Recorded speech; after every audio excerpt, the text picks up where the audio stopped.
Alrighty, yo, how you doing?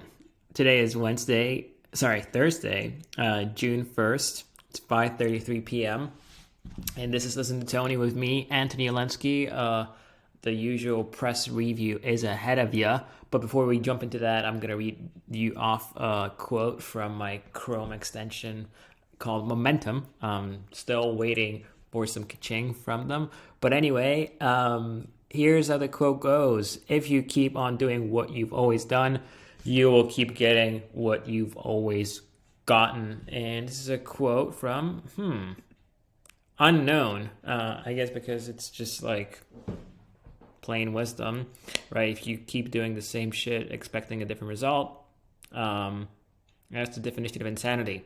So if you're in a rut, stuck, things are not going well in your life, take a step back and maybe ask yourself, am I doing the same thing that I've done like 5 years ago and nothing's changed? Maybe I should make stuff up.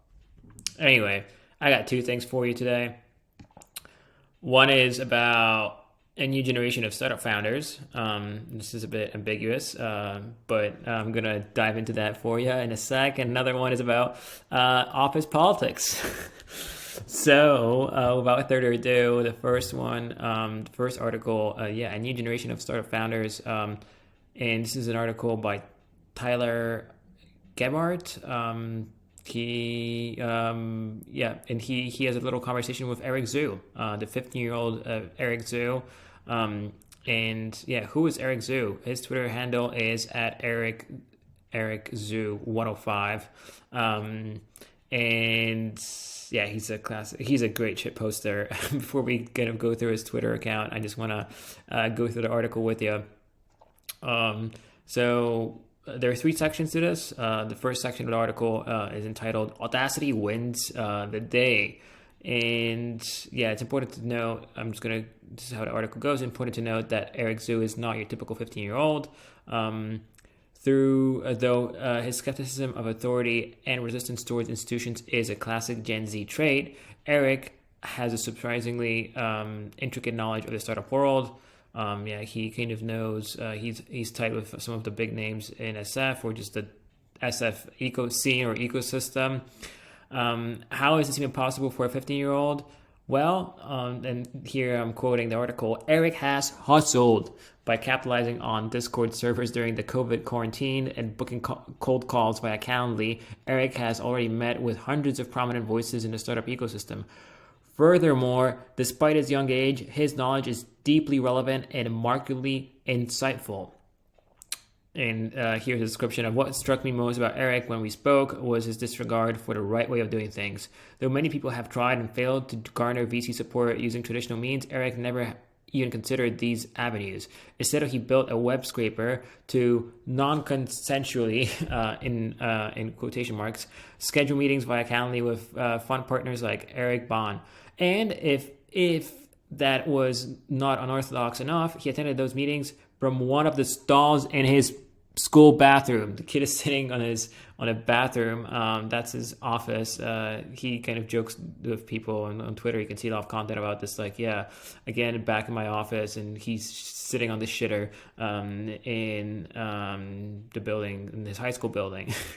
So, but it worked. People like that, I guess. To date, Eric has raised over $1 million for Aviato, while co-managing Bakmonity Capital, which just completed a $20 million round for early stage deployment. Moral of the story, Audacity wins the day. These names, Aviato and Bakmonity Capital, they ring a bell. They're from Mike Judge's Silicon Valley series on HBO. Show called Silicon Valley. So this gets pretty funny. And second section of the article is about networking. So networking has fundamentally changed, and the whole thing describes how like Eric started. He was he's born or like raised in buttfuck nowhere, Carmel, Indiana. So if you're complaining that you're somewhere that's not the U.S. or like I'm in Europe or I'm somewhere in Asia, check this kid out. Like.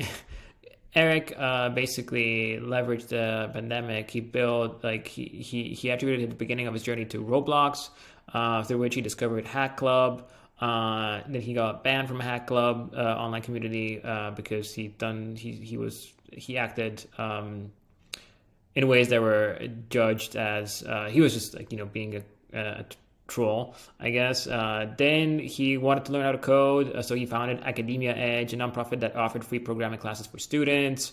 There's this whole Gen Z Mafia chapter, and yeah, he started leveraging Discord, and he just says like San Francisco was like a Discord server back then in quarantine, so everyone was online, so your location didn't matter, and he leveraged that. So he began leveraging his contacts to outsource simple jobs from startups to independent contractors, and that's how he met the guys at Carbon Zero Financial, a fintech that eventually brought Eric on as an intern because he was 13 and they couldn't legally hire him. And so, what's the moral of the story of his journey and like this hustle thing? His networking is changing, and like Eric's story has proved that it's traditional rules are crumbling. So yeah, here's a quote, his career, albeit short, has been a masterclass in inventive networking. We could take some notes. So maybe give Roblox a try, get on Discord, get active, be like, there's this whole debate about being out there, meeting people, but maybe you're surrounded by the wrong type of people. Like, I mean, if you're living in a city or a town or a village where your peers are just not that interesting, or they're not doing cool shit, or you don't like, then really like you can meet amazing people on the internet if you look in the right places. So maybe instead of scrolling through TikTok all day, get on Discord, join the right channels, try to join some Slack groups, and yeah, instead of Instagram, maybe Twitter is a better place to waste your time, because sometimes you might see something. You also see interesting things on Instagram, I guess. So I'm not gonna. Maybe that was a stupid comment on my side. But the third part of the article, there is hope for the future of VC fundraising. That's the title of the third section of this article. And one thing that stands out, Eric, relentlessly positive outlook, contrarian methods, so yeah, he acknowledges that whatever, like, so he's like unashamedly Gen Z. He shit posts on his personal Twitter account. But there are some screens of like him, the pictures of him sitting on the toilet seat, and like screens from of messages from his dad about having to go to see the principal once again because Eric got in trouble.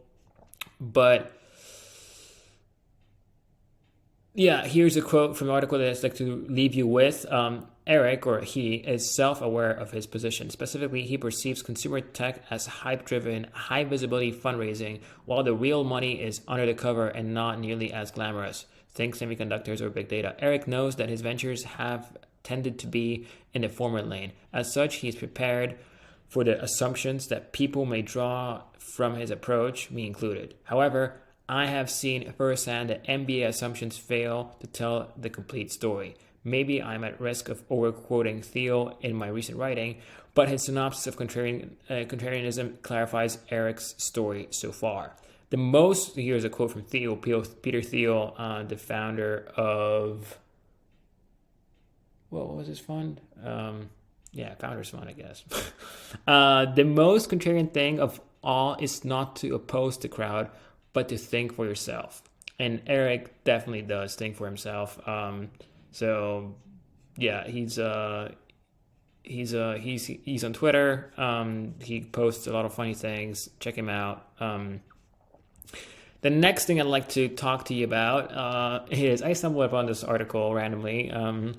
It's from the Harvard Business Review, and the title of the article is "Great Leaders Embrace Office Politics." And the article is based on the structure of the article. It's a story. So the author starts with talking about Jill, and like this lady Jill, like she was consistent top 10 performer, hardworking, intelligent, personable, whatever, multilingual. What happened? She had a career setback. She got fired or something happened.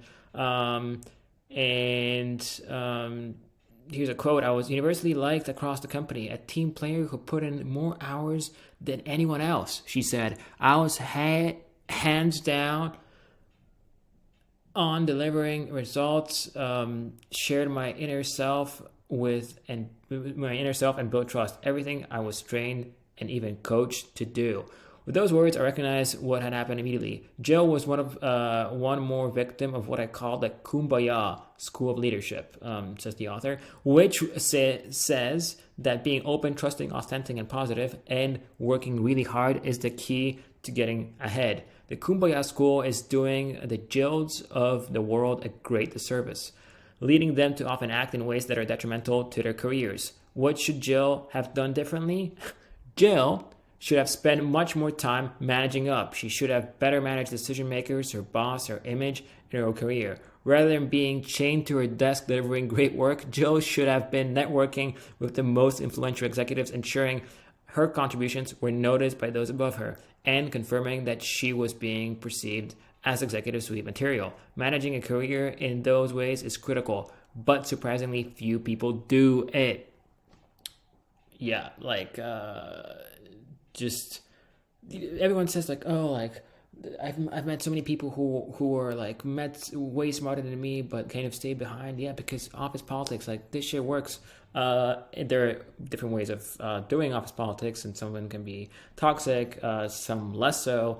But I think framing it in this way, spending time on managing up, is pretty much important. So the article continues: the harsh reality is that organizations are hierarchies, and the social science bears out uncomfortable truths about politics and interpersonal relationships.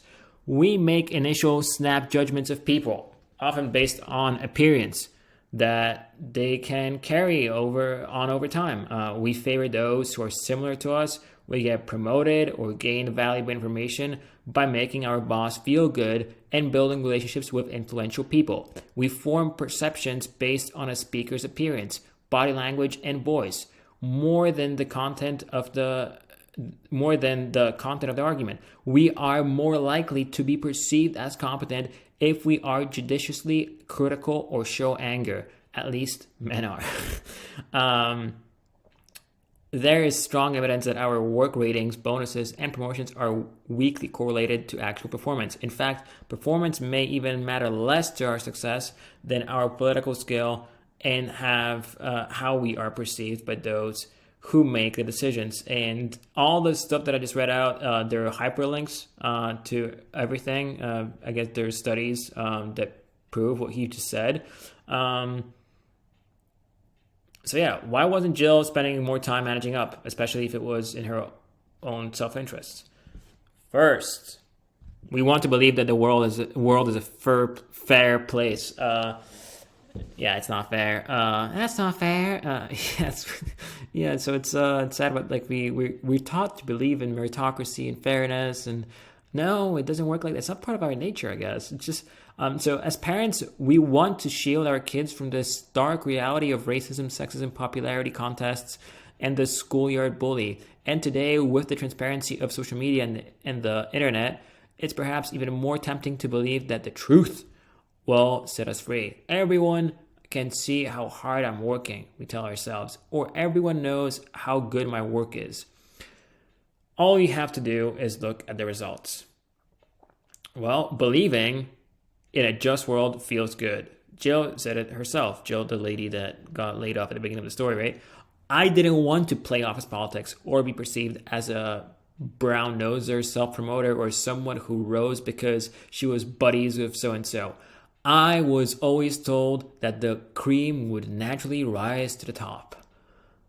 Well, Jill.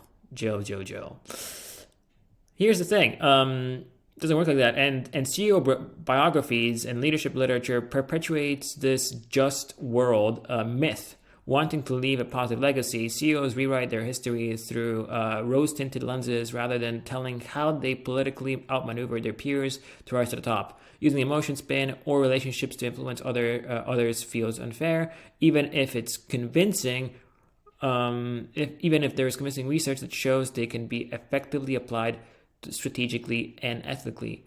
Yeah, I always wonder, like, because I'm just trying to remember, like, some of the CEO biographies I read, and they all mention hard work and how important it is, but they don't say that, oh, like, when this one day I was leaving the office and my manager invited me over for a drink, and or we went to a bar, we got fucked up together and became buds, and next thing I know, I got promoted. That's how it usually happens. So yeah, the next time you feel like you really want to go home and don't want to hang out with your colleagues, um, don't go home. Stay, go for that dinner. You don't have to consume alcohol. It's not that you don't have to necessarily get fucked up with someone, although that does sometimes help. But just try to spend time outside of work with these people a little bit. Like at least just do the bare minimum of showing up to all the events the company is organizing, because yeah, like politics. Anyway, we therefore self handicap, shying away from using techniques that would otherwise expand the ways we can get ahead. We likewise dismiss political people, in quotation marks, as repulsive, rather than stepping back and studying how they communicate, network, and strategically manage their careers. And we cherry pick the research that supports feel good leadership tactics. Positive psychology, for example, doesn't argue that you should always be happy or praise indiscriminately, but that's the message people take away and misapply. Young leaders need advice that's more realistic, granular, and nuanced. Wake the fuck up. I arrived at this conclusion long ago. Regrettably,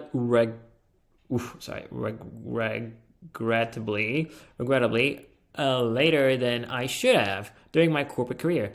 I could see that the smartest, most hardworking guys were not always the ones who got ahead, says the author, right? Again, I'm just reading out the article. And over the last few years, building my executive coaching practice and telling MBAs, I have been shocked by the lack of evidence backing up most career and leadership advice, and the ease with which many coaches simply stick to unproven feel-good aphorisms. Likewise, I've been surprised to see leadership coaches shy away from sound research with uncomfortable associations. For example, one student told me his professor did not want to teach a research-based persuasion technique after finding out that the CIA also used it, but the information itself was valid and worth studying.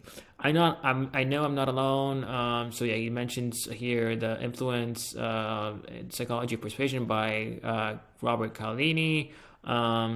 And some other books. So yeah, and so like, but too often I see leaders and their coaches treating effective influence building tactics as if they're Machiavellian, right? Machiavelli wrote The Prince, but the author of this article is not arguing that we should be Machiavellian. He says, we each choose if you want to rise in organizations, the path we take, and whether the ends justify the means.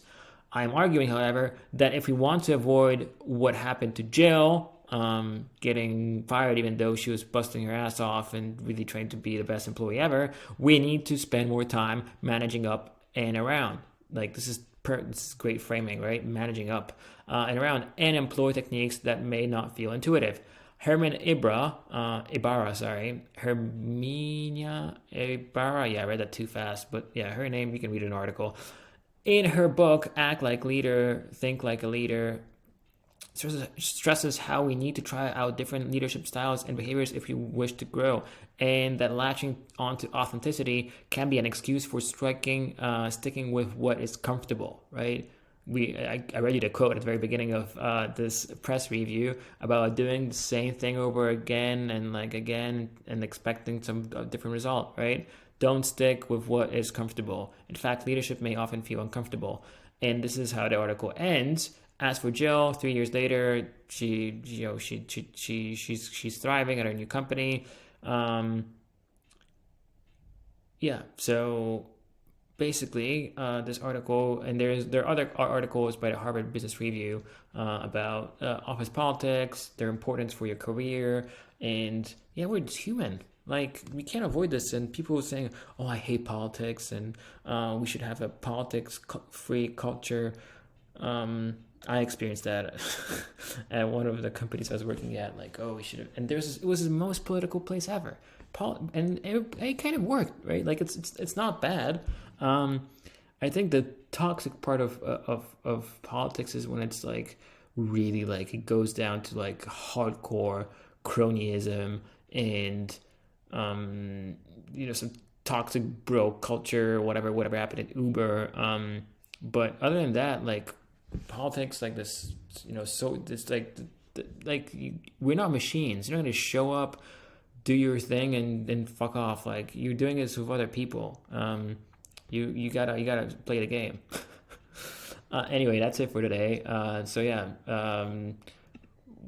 two things. One is hustle harder, right? This 15-year-old kid from Indiana with just his laptop, and his parents, just moved to the country. I don't know if I think they speak English, but yeah, he's managing a $20 million fund at age 15. Go Eric, and doing it with humor. That's the beauty of it. And office politics. So I think Eric would be great at office politics because he's human, and he doesn't take himself too seriously. So, quote of the day, once again: if you keep on doing what you've always done, you will keep getting what you've always gotten. So get on Discord, get on Twitter, try new stuff, don't take yourself too seriously. And the next time you have some corporate event or whatever, a team retreat or something, just go for it. Try to start managing up. But I'm not going to use the bad word of like being a politician inside of a company. That's it. That's it for you. June 1st. Enjoy.